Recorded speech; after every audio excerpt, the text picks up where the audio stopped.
I'm Steve Gilula, president of Fox Searchlight Pictures. I, my partner Nancy Utley, and everyone at Searchlight are all excited to welcome you to the 10th anniversary celebration of Napoleon Dynamite, and we're thrilled to have the filmmaker Jared Hess and the cast here with us today. I will note that this is a genuine Liger t-shirt. It's a 10-year vintage. It's from 2004. It will go back under lock and key for when home entertainment does the 15th year, the 20th year, the 25th year, right? Okay. So, this year also marks the 20th anniversary of Fox Searchlight. Over the past 20 years, we've released more than 140 smart, thoughtful, and distinctive films. We've received 90 Academy Award nominations and won 23, including 2 for Best Picture with Slumdog Millionaire and 12 Years a Slave.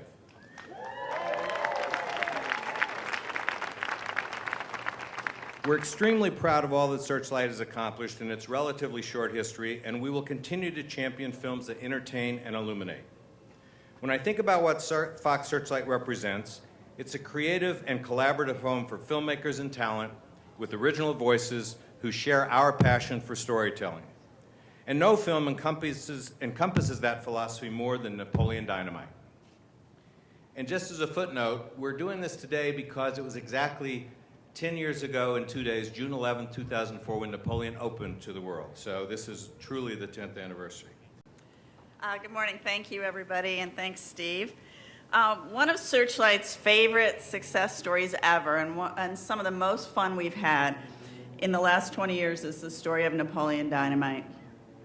A high school boy from Preston, Idaho, with his red fro and his moon boots and his ninja moves, became a new kind of hero and captured the hearts and minds of moviegoers all over the world.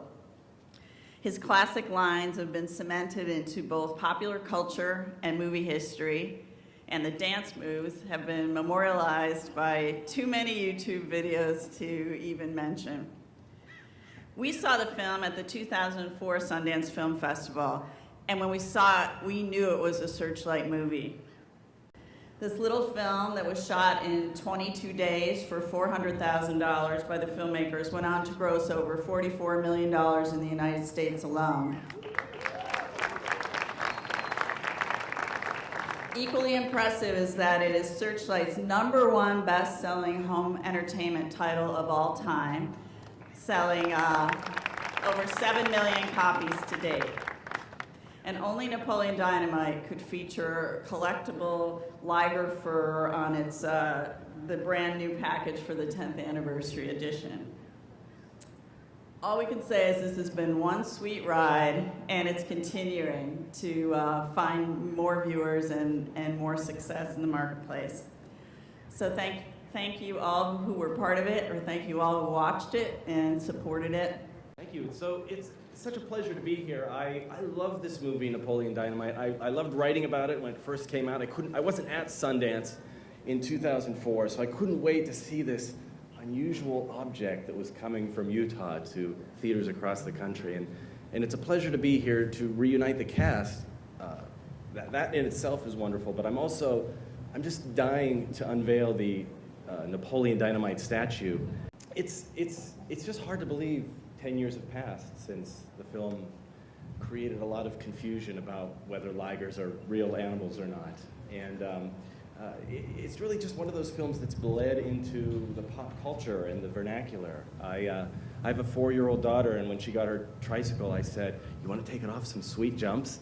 And she just looked at me like, "What?" Like, that'll be cool later when you see this film. So join me in welcoming a little 10-year class reunion, the cast of Napoleon Dynamite. We're going to start with writer-director Jared Hess. Napoleon Dynamite himself, John Hitter. Thank you. Vote for Pedro, and he may give you his protection. Efren Ramirez. You know him for his roundhouse kicks. Rex, Diedrich Bader. With her, it's summer all year long. Haley Duff.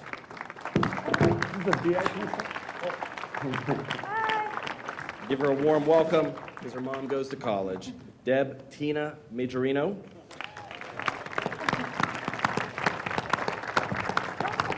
I just didn't want to. Quesadilla making grandma, Sandy Martin. The unforgettable long distance love, La Fonda, Chandrella Avery.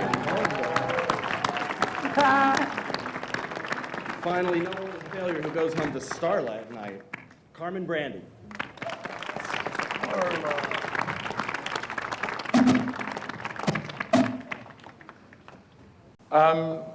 I come from a family of 6 boys, and most of the stuff in the film ended up being direct transcripts of a lot of the more idiotic dialogues that me and my brothers had. After my brother, who called me for chapstick one time when I was in high school, he called from home and asked me to bring him his chapstick. And I was like, just borrow some from the school nurse. And he was like, I'm not going to use hers, you sicko. Those lines just accumulated over the years. After my family saw Napoleon up at Sundance for the first time, my mom said, she came out, well, that was a lot of embarrassing family material. So the film, for me, was very autobiographical and again, was kind of a highlight of my adolescence and experiences that I shared with my brothers growing up. What were the conversations like about discovering how this character moved and how he spoke? Well, when I read the script for the short film first, Jared was just kind of like he kind of did his version of him, and it really was kind of like it was just perfect symmetry and everything because I knew exactly who the character was right away, but because it was all I always said we grew up in bizarro different versions of each other's lives. Because I had a lot of brothers growing up, but I came from Oregon, and it was a little bit different, but it was still kind of small town life. We went to scout camp. We made homemade nunchucks. So I got the world right away, and then hearing kind of Jared talk, and then I did my version. And I think it felt like we went to these local thrift stores looking for the costume. And it was really, I think, then we kind of just started, this is kind of how he stands and how he walks and how he talks. And it just kind of flowed naturally. I think most people, more than anything, over the years since the film has come out, I feel like they really respond and relate to the awkwardness of adolescence. And they saw a version of it that they hadn't seen before personified in Napoleon. People since then, have come up to me and said, yeah, that was like a documentary of my life. And so people really, related to it, and I think it really struck a chord with them. But, having those awkward teenage obsessions, whether it's a Liger or a Pegasus or whatever it may be, pretending like you have hacking skills, all those things I think people relate to on some level, and trying to be cool and it not quite landing. Trying too hard. We never got a sequel to Napoleon Dynamite, but it's 10 years later. Where is Napoleon today? I don't want to think about that. Right, we all look down here. We look down at you. That's the number one question I'm always asked. Yeah. It's like, why not? I was like, well, it's hard to do. I mean, if you think about it, the charm of high school characters, they don't have the responsibility. They don't have any responsibility. They live and they mooch off others, and that's only natural and normal for kids to do. But give Napoleon a job and put him out of the world. Yeah, let's not think about it. Yeah. Does anybody have any thoughts about where Rex is today? Still in the dojo? Still in the dojo. Where would Rex be today? Yeah, maybe working for the NSA. Yeah. And I still haven't retired yet. I have a quesadilla truck. There you go. I'm in Detroit with my man, and we're with our family. We got 2 kids. We got 2 kids. Anybody else? Probably have a line of jewelry on That's true. And Pedro? I'd be the best man to their wedding, right? And he may actually be president. May actually be president. I guess I'll be president or something. All they wanted was me, myself. So that was easy. They wanted a retired female bodybuilder. So when I walked in, they go, oh, you're it. So it was the easiest audition ever. You didn't have to bench or anything? No, I didn't have to bench or anything. But then after 30 years of bodybuilding, I'm more seen as Starla than a female professional bodybuilder. So it was really interesting, the response from the public, and it was so great. I just loved it. But it ended up just being beautiful because, you know, with Aaron and I, we just knew we were in love and we committed to that. And it wasn't the strength in the characters themselves, were really the love that we had between one another, I think. I think the confidence of him wanting to get with this business and me wanting to get with his business, it worked out perfectly. It's a lot of business too. You saw we got married. I'm Mrs. Dynamite. You need to respect that. One of the fun things when we made the film and it was up at Sundance, we couldn't afford to do an opening title sequence or anything. So it wasn't until we sold the film to Searchlight that we decided to go back and do a title sequence and then also do the wedding scene at the end. And so when we shot the wedding scene, everybody that you see in the wedding scene is actually Chandrela's family, like her mom and dad and her brothers. And Adonis right here. Stand up, Adonis. That's her younger brother with a very large hair. He was about 10 years old when we shot that. But that was a lot of fun. Thank you. And that's a blessing too, and I really want to say publicly, I'm so humbled by that. What a great gift to have this blessing, as Deidre said, for all of you all to love us so much. We're just humbled. But then to have my own real family in the movie is just double time. Like, I'm very tearful about it. Thank you. Are you like her? Is I come anyone from like a her? long line of grandma. All my aunts are bossy. All of them talk like this. I mean, I think when I met Jared, I bossed him around too. That first meeting, I didn't read, but I went in there and I was pretty bossy. Is that how she got the part? So, yeah. Just muscled him, huh? nah, well, it's in my blood, you know. You remember that little guy who ran the dojo? Yeah. He's like this little guy with a mustache, and he Patrick. kept asking me if I needed any tips or whatever, and I was just like, no, I'm not really doing. Rex doesn't actually exist. This is just a joke that I'm doing. So I'm just going to go from one joke to another, and he goes, no, I'm going to show you the moves, and later we can hang out in my dojo. It's like, that's not going to happen. We're not going to. We're not going to do that. He did give you an honorary black belt and whatever. He did. It's in my office, actually. Yeah. Do you still have the red, white, and blue parachute pants? These bad boys. Yeah. Oh, I wear them no. to bed every night. Well, one thing that I loved so much about Summer was that she really thought she was like so cool. She really was cool, but she was cool to like people that weren't that cool, you know? So she was sort of like the leader of like bizarre girls anyway in the school. But she contrasts, but then also at the same time, like she fits in with the funny bangs, which was another thing that was from Jared. You know, when I got there, he was like, okay, so we're gonna do these bangs. And at first I was like terrified. I was like, we're cutting my bangs off and curling them up to here.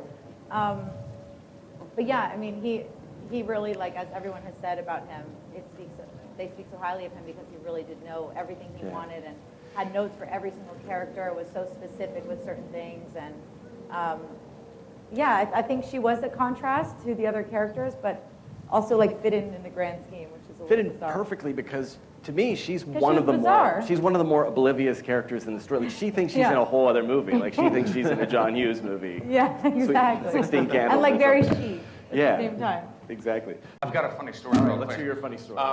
When we shot, Diedrich, I mean, you were there for like a day or two just in the dojo doing the headlock stuff. And that was the day, you know, we were shooting in a very small, conservative Mormon farming community in Idaho. And that day they had sent, you know, somebody from the local paper to take a picture of the movie we were shooting. And it ended up being on the front of the local newspaper called the Preston Citizen. And it was a shot of Diedrich as Rex with a woman in a headlock wearing camera pins. And I had to explain that one to my grandpa and mom, like, well, what kind of picture are you making, Jared?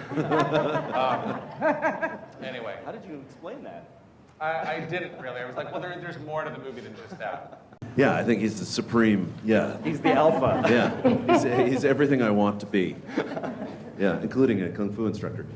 Did you get any wrestling influence on that character? I mean, he seems like Randy Macho Man. You know, yeah, I mean, when I was a kid, I really liked watching wrestling stuff. And, is that me? No. Wrestling stuff and kung fu movies. But again, as Tina was saying, it's all on the page. I'm asked continually, like, if I improvised or how much of it. Every single thing was on the page, including the character voice. He sounds like a wrestler, was the description of the character. So, yeah, I mean, I just came in doing this, and we just, you know, the thing is, too, that with the budget that we had, we only shot 2 takes of every setup. And then when we turned around, I just kind of did the highlights of the character for John. It was like greatest hits of Rex. And then I just sort of forgot about the movie. I mean, I had no idea that any of this would happen.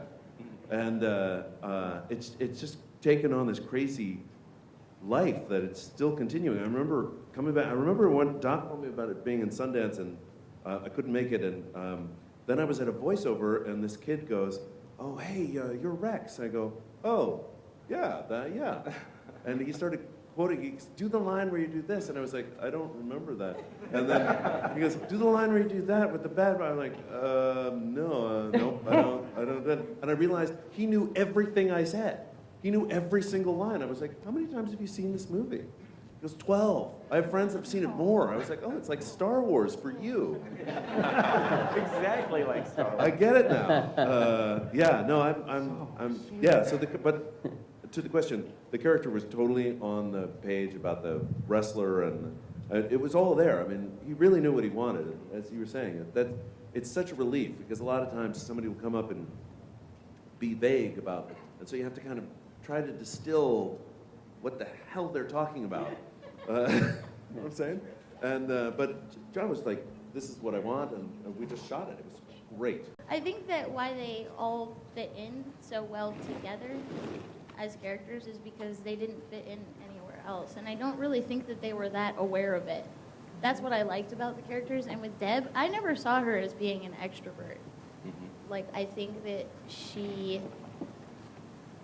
the thing that makes these characters so fantastic is they honestly believe in everything that they're doing. Like, he believes in his skills, and he believes in building cakes, and like, I believe in boondoggle. Like, they're very committed to who they are as people. They're comfortable with it. They don't see themselves as being weird. Yeah. Right. So I really liked playing that. And like Ephraim said, Deb really came from, I didn't audition the same way that I played her in the film. And it was one of the most challenging things when Jared was just like, just be as still as possible. You don't realize how much you move until someone is asking you to just be as still as possible, and it played so well. So it's all his, everything in the movie was on the page for me. Yes. He's probably one of the best directors that I've worked with in that sense of knowing exactly what he wants and knowing exactly who his characters are, which makes my job really easy. Ephraim, I had the same question for you about finding Pedro's voice and mannerisms. Was there anybody that you knew that you drew from, or was this fully a creative character? When I know my voice was a little different.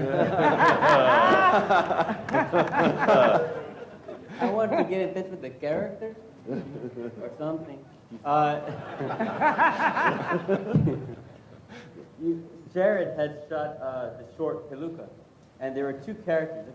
There was Gail and Pedro, right? Mm-hmm. Yeah. And one didn't really speak, so you knew that they were. I know the Pedro character is quite introverted, and I do actually have a cousin named Pedro who sort of talks like that. You know, and I remember when I had the sides to audition for the character, and I thought one of the funny things I did was I raided my father's closet and wore his clothes, and I thought, okay, how would he walk and how would he talk, and I wasn't so sure. And meeting John as Napoleon, he was like, "Hey, you Pedro." So, you know, and Talk I like that? natural state.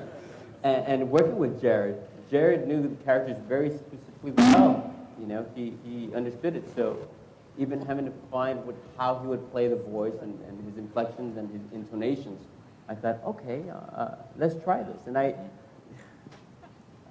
was just hoping that I didn't mess up or that what I was doing as Pedro worked.